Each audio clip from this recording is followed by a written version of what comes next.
Hello, good evening, नमस्कार। स्वागत है आपका हमारे यूट्यूब चैनल पर।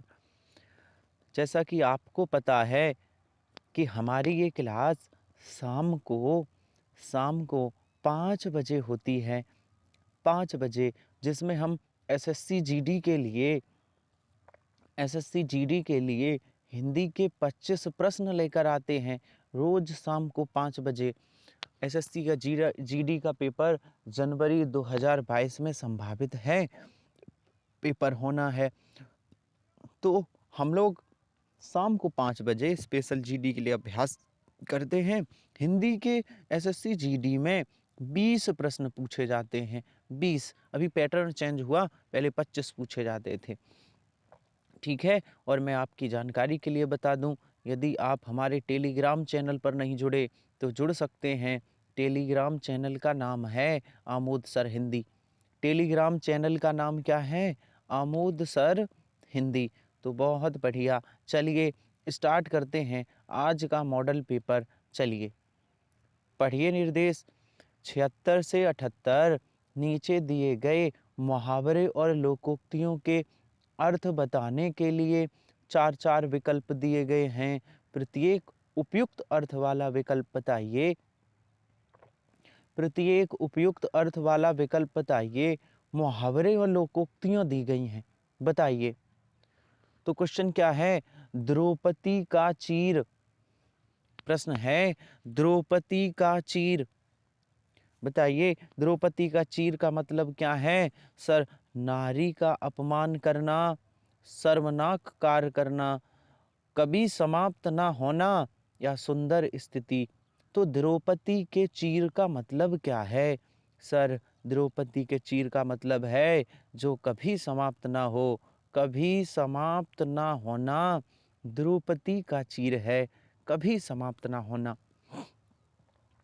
बहुत बढ़िया, चलिए आगे चलते हैं, अगले प्रश्न पर चलते हैं।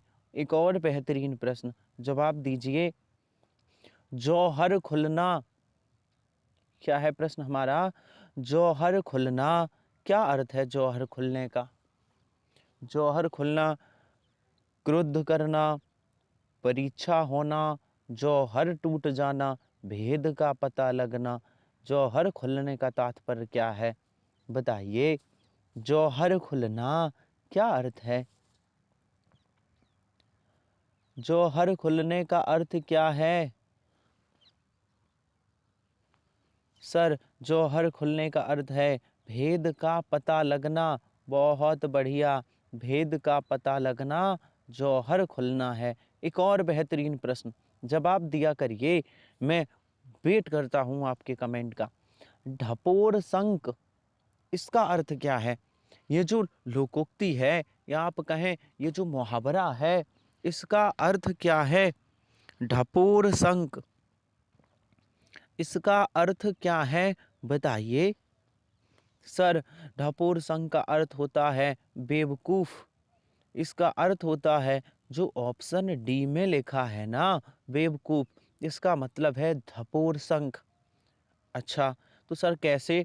जैसे मैं कहूँ कि राहुल बहुत बड़ी बड़ी बातें करता है, उसे आता जाता कुछ नहीं है, वह तो ढपोर संक है। तो ढपोर संक का मतलब है बेवकूफ। ठीक है, बहुत बढ़िया, बहुत शानदार। चलिए आगे चलते हैं, हमारा अगला प्रश्न है। क्या है हमारा अगला प्रश्न? देखिए, निर्देश पढ़िए। 79 से 81 नीचे दिए गए चार वाक्यों में एक वाक्य शुद्ध है, 3 वाक्य अशुद्ध हैं। शुद्ध वाक्यों को चुनिए। चुनिए भैया, शुद्ध वाक्य कौन से हैं? एक शुद्ध है, 4 अशुद्ध है। चुनिए, चुनिए कौन सा है? खेत जोतने के पारंपरिक उत्पादन हल का स्थान अब ट्रैक्टर ने ले लिया है। तो क्या है कि खेत जोतने के पारंपरिक उत्पादन हल का स्थान अब ट्रैक्टर ने ले लिया है। क्या ये सही है? कौन सा शुद्ध है? पारंपरिक उपादान हल का स्थान अब ट्रैक्टर ने ले लिया है। क्या ये सही है या इसमें गलती है? अगला पढ़ो। निरपराधी के विरुद्ध दंडनात्मक कार्रवाई का किया जाना दुर्भाग्यपूर्ण है। और श्रीमती रेड्डी जिस स्तर की नृत्यांगना है, उनके पति उस स्तर के नृत्यांगन नहीं। और अगला है कि शिक्षा प्रणाली जनोपयोगी होनी चाहिए।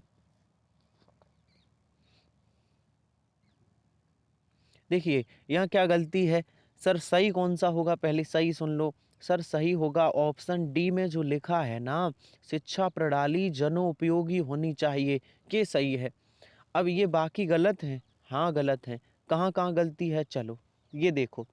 श्रीमती रेड्डी जिस स्तर की नृत्यांगना है, नृत्यांगना नहीं, नर्तकी हैं, उनके पति उस स्तर के नर्तक हैं, ये होना चाहिए, तो सी गलत। आगे देखो।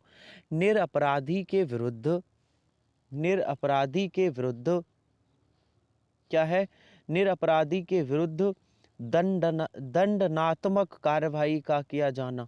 दंडनात्मक नहीं, दंडात्मक होती है। दंडात्मक नहीं, दंडनात्मक नहीं, दंडात्मक। भी रॉन्ग है।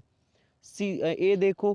खेत जोतने के पारंपरिक उपादान हल का स्थान अब ट्रैक्टर ने ले लिया है। खेत जोतने के पारंपरिक उपादान हल का स्थान अब ट्रैक्टर ने ले लिया है। कहाँ पर गलती है? तो खेत जोतने का कोई पारंपरिक उपादान, उपादान का मतलब होता है वो जोतने वाला जो होता है, जिसे आप एक वो कह सकते हैं, शस्त्र कह सकते हैं, जोतने वाला। तो वो पारंपरिक थोड़ी नहीं था कि परंपरा यही थी कि इसी से जुतेगा, वो तो बदलता आया है ना। तो यहाँ पारंपरिक शब्द गलत है, ये नहीं होना चाहिए। पारंपरिक उपादान, पारंपरिक भी, हल भी पारंपरिक होते हैं क्या? नहीं, ऐसा नहीं है। खेत जोतने की प्रणाली, तो डी वाला आंसर सही है। कुल मिला के डी वाला आंसर ठीक है। चलिए आगे चलो। पर्वतीय प्रदेश, अब बताइए कौन सा शुद्ध है? पर्वतीय प्रदेश में प्रातः काल का दृश्य बहुत चित्ताकर्षक होता है। प्रत्येक धर्म के लिए अच्छा सद्भाव रखना हमारा कर्तव्य है। मेरा वेतन का अधिकांश भाग बच्चों की पढ़ाई में ही खर्च होता है। इस बात का स्पष्टीकरण करना आवश्यक है। बताओ कौन सा सही है, जल्दी से बताओ। चलो देखो, ढूंढो। पर्वतीय प्रदेश नहीं, पर्वतीय क्षेत्र में प्रातःकाल का दृश्य बहुत चित्ताकर्षक होता है। प्रातःकाल पर्वतीय क्षेत्र होना चाहिए। ऑप्शन ए गलत। प्रत्येक धर्म के लिए अच्छा सद्भाव, अच्छा भी लिखा है, सद्भाव भी लिखा है। जहाँ सद्भाव हो वहाँ अच्छा नहीं होना चाहिए। सद्भाव का मतलब ही है अच्छा, तो बी भी गलत। सी देखो, सी में सर क्या गलती? मेरे वेतन का, मेरा जो वेतन है उसका अधिकांश भाग बच्चों की पढ़ाई में ही खर्च होता है। बच्चों की पढ़ाई में नहीं, बच्चों की पढ़ाई पर खर्च होता है, ये होना चाहिए। इसमें भी गलत है। ऑप्शन सही होगा डी। इस बात का स्पष्टीकरण करना कैसा है, आवश्यक है। ऑप्शन डी सही होगा। कौन सा होगा? Option D. बहुत बढ़िया। चलिए बताइए, बताइए अगला प्रश्न है। बताइए शुद्ध ढूंढिए, क्या है, ढूंढिए शुद्ध। यह तो अच्छा हुआ कि चोरों का पदार्पण होते ही मैं जग गया। अच्छे लेखन के लिए शब्द संयम आवश्यक है। कक्ष में असंख्य जन समूह उपस्थित था। रामचरितमानस तुलसी की सबसे सुंदरतम कृति है। कौन सा शुद्ध है? तो सर इसमें जो शुद्ध है वो शुद्ध सही होगा आंसर बी। आंसर बी वाला सही है। अच्छे लेखन के लिए शब्द संयम, शब्द संयम आवश्यक है। अच्छे लेखन के लिए शब्द संयम आवश्यक है। ठीक है सर, ठीक है। तो ये सही है, फिर गलती क्या है? ए में देखो, यह तो अच्छा हुआ कि चोरों का पदार्पण होते ही, यह तो अच्छा हुआ कि चोरों का पदार्पण होते ही चोरों का पदार्पण नहीं होता, पदार्पण होता है किसी अतिथि का, किसी हमारे सम्माननीय जो हमने कोई बुलाया है उनका, मेहमान का। चोरों का पदार्पण नहीं होता, चोरों के लिए पदार्पण शब्द नहीं आना चाहिए। ठीक है सर, और क्या गलती है बता रहा हूँ, क्या गलती है, आगे देखिए, आगे देखिए। कक्ष में असंख्य जनसमूह था, असंख्य भी आ गया, जनसमूह, जनसमूह शब्द असंख्य को, जनसमूह शब्द ही बहुत संख्या को रिप्रेजेंट करता है, तो असंख्य और जनसमूह दो में से एक आना चाहिए, तो ये भी गलत है। और रामचरितमानस तुलसी की सबसे सुंदरतम, सबसे नहीं होना चाहिए, या सबसे हो या सुंदरतम हो, जिन्होंने हमसे विशेषण पढ़ा है वो समझ गए होंगे। मैं पढ़ाऊंगा टॉपिक वाइज। सुंदरतम अपने आप में ये सबसे का बोध कराती है, ये सुंदरतम शब्द, तो सबसे यहाँ नहीं आना चाहिए, या होता सबसे सुंदर या सुंदरतम, ये ठीक था। रामचरितमानस तुलसी की सुंदरतम कृति है, सबसे नहीं होना चाहिए था। या ऐसे होता रामचरितमानस तुलसी की सबसे सुंदर कृति है, तब तम नहीं लगा होता। तो दो जगह ये बात की गई है, सबसे या ना होता ये तम, तो ये दोनों गलत हैं, इसलिए डी वाला गलत है, आंसर सही होगा बी। ठीक है, चलिए बहुत बढ़िया, आगे चलते हैं। और अगला प्रश्न है, हमारा अगला प्रश्न क्या कहता है, देखिए। 82 से 84 नीचे दिए गए वाक्यांश के लिए एक शब्द दीजिए। चार चार विकल्प दिए गए हैं, उचित विकल्प का चयन करें, करिए। चार चार विकल्प दिए गए हैं, उचित विकल्प का चयन करें। किसी बात को करने का निश्चय क्या कहलाता है? किसी बात को करने का निश्चय क्या कहलाता है? जल्दी बताइए।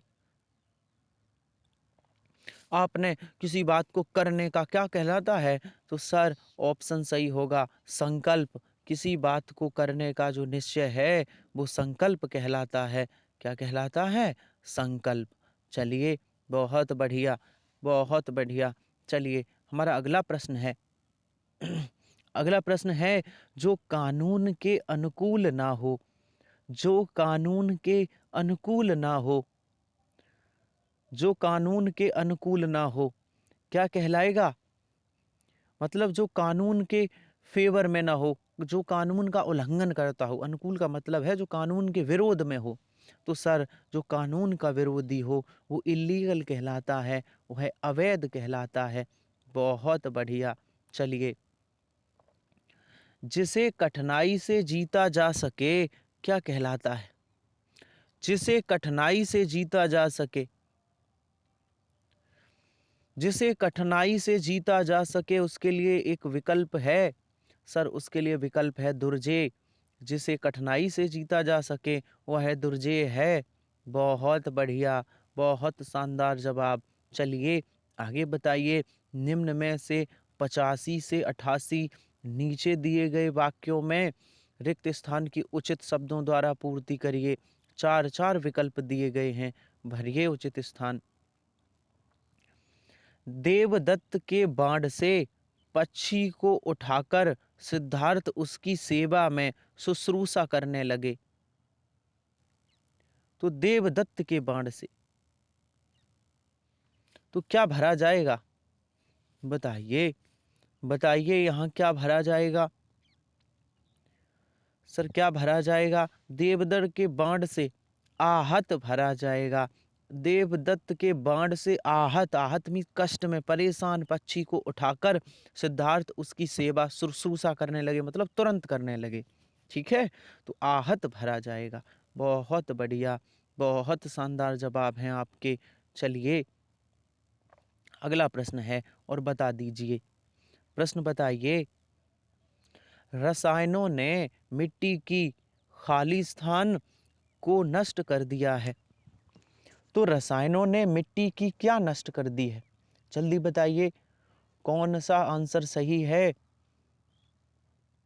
सर इसका जो आंसर सही है, मिट्टी की उत्पादकता को नष्ट कर दिया है। किसे नष्ट कर दिया है? मिट्टी की उत्पादकता को रसायनों ने नष्ट कर दिया है। बिल्कुल सही कहा।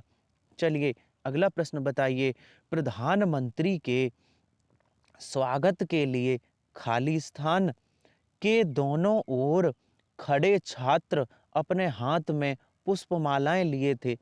तो स्वागत के लिए किसके दाएं दोनों ओर? बीथ के दोनों ओर, बीच के दोनों ओर, बापी के दोनों ओर, विधा के दोनों ओर। किसके दोनों ओर खड़े छात्र अपने हाथ में पुष्पमालाएं लिए थे? किसके दोनों ओर? तो इस प्रश्न का सही जवाब है वीथ। वीथ मीन्स होता है रास्ता। रास्ता के दोनों ओर, रास्ते के दोनों ओर प्रधानमंत्री जा रहे होंगे ना, जिस रास्ते से जाएंगे उस रास्ते के दोनों ओर छात्र खड़े थे पुष्पमालाएं लिए। तो वीथ, वीथ मीन्स रास्ता। चलिए आगे चलिए, हमारा अगला प्रश्न है। हमारा अगला प्रश्न बताइए, बताइए देशभक्ति के लिए विदेशी शासक के अन्याय का कोई भी रूप था?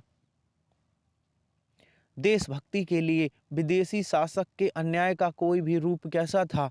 आपको यदि भारत में देशभक्ति करनी है तो विदेशी शासक बड़ा अन्याय करते थे, तो वह रूप कैसा था? वह रूप, वह दुखद नहीं, वह असहा रूप था।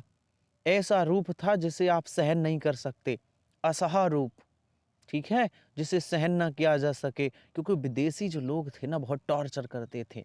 तो क्या भरा जाएगा? असहा रूप। बहुत बढ़िया, आंसर सही होगा ए।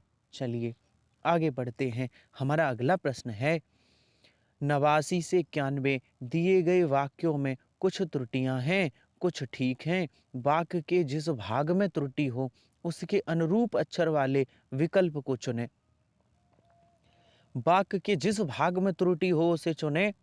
बताइए, पढ़िए।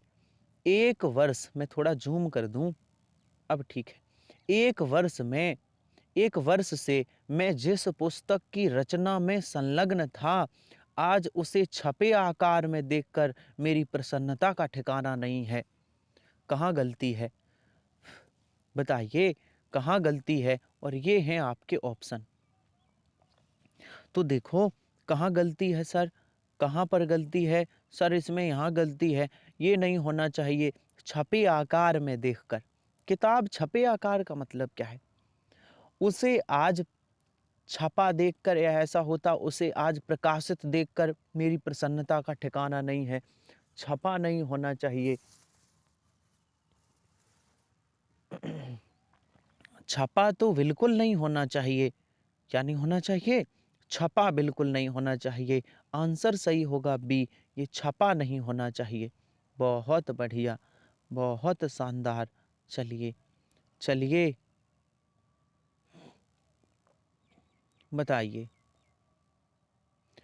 छायावाद के युग में राष्ट्रवादी विचारधारा के उन्नत स्वर सुनने को मिलता है। क्या है? कहाँ गलती है? छायावाद के युग में राष्ट्रवादी विचारधारा के उन्नत स्वर सुनने को मिलता है। तो कहाँ गलती है?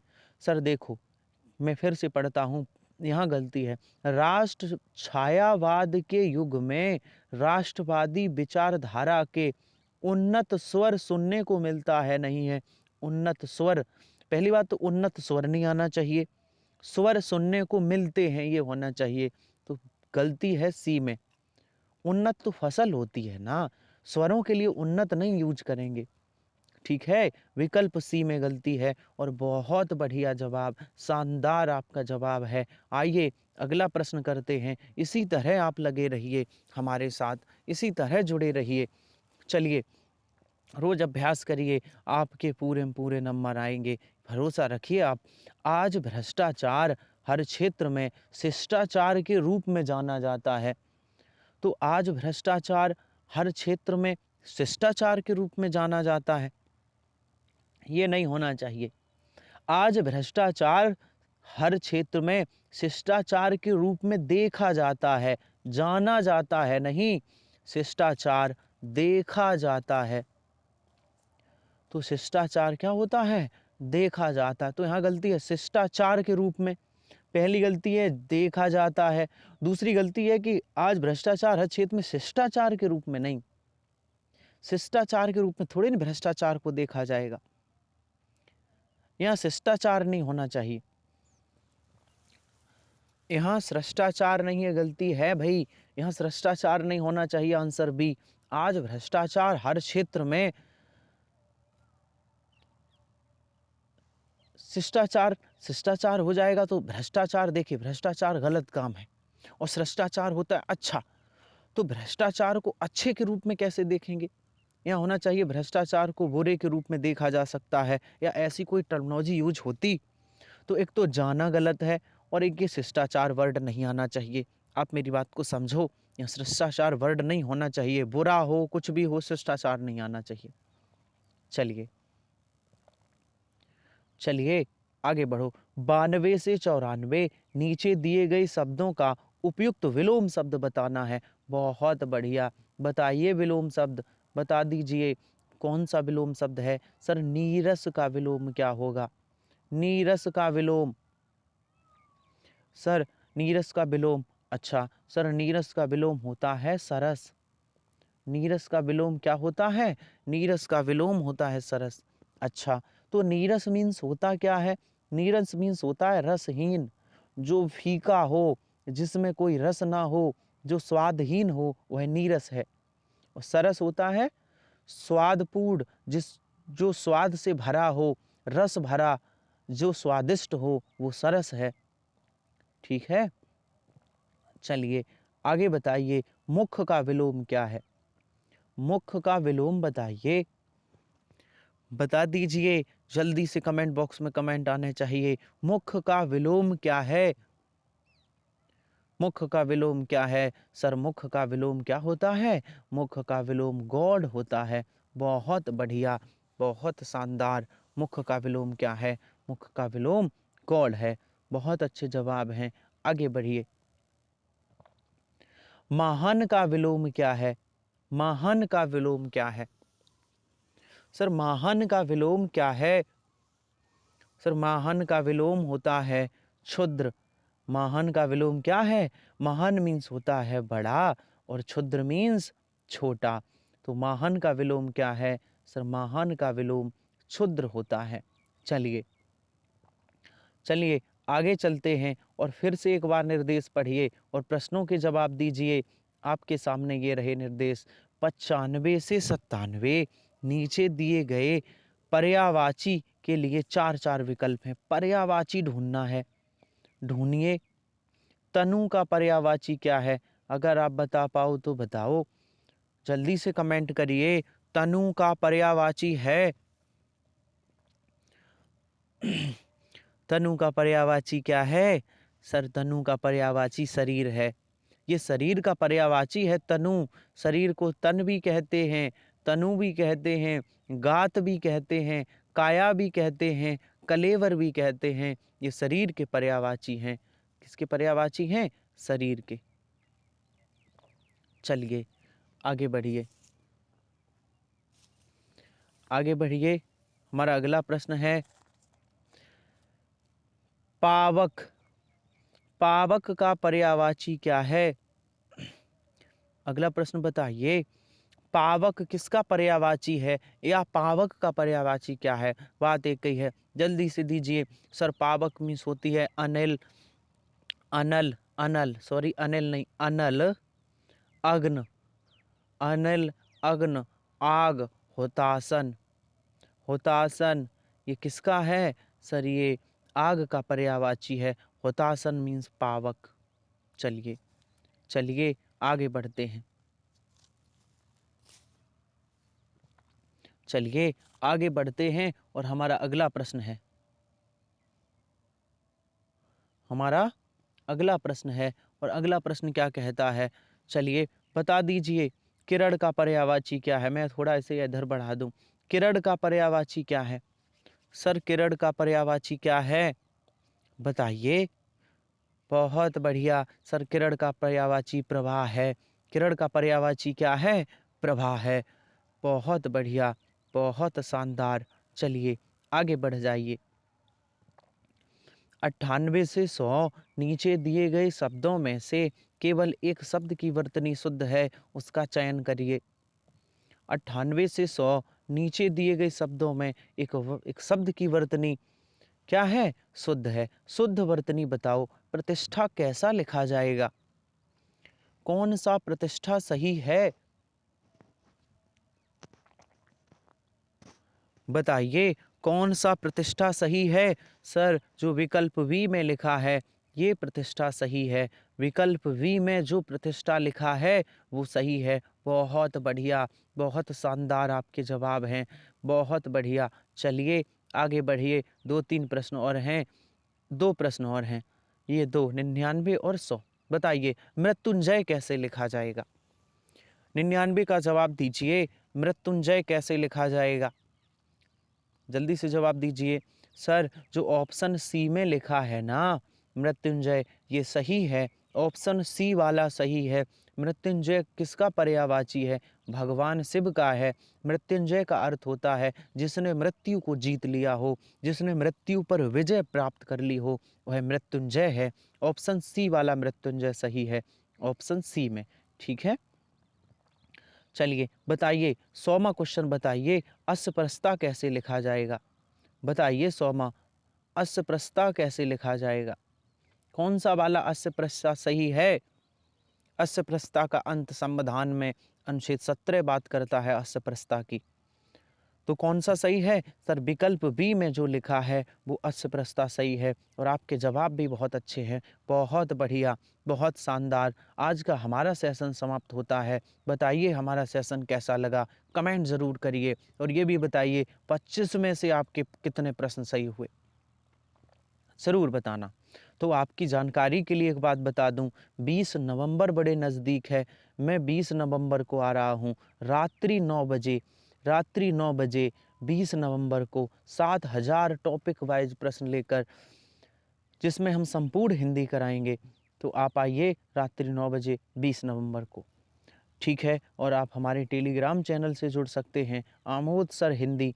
आप हमारे टेलीग्राम चैनल से जुड़ जाइए क्योंकि क्लास से संबंधित महत्वपूर्ण अपडेट देते हैं।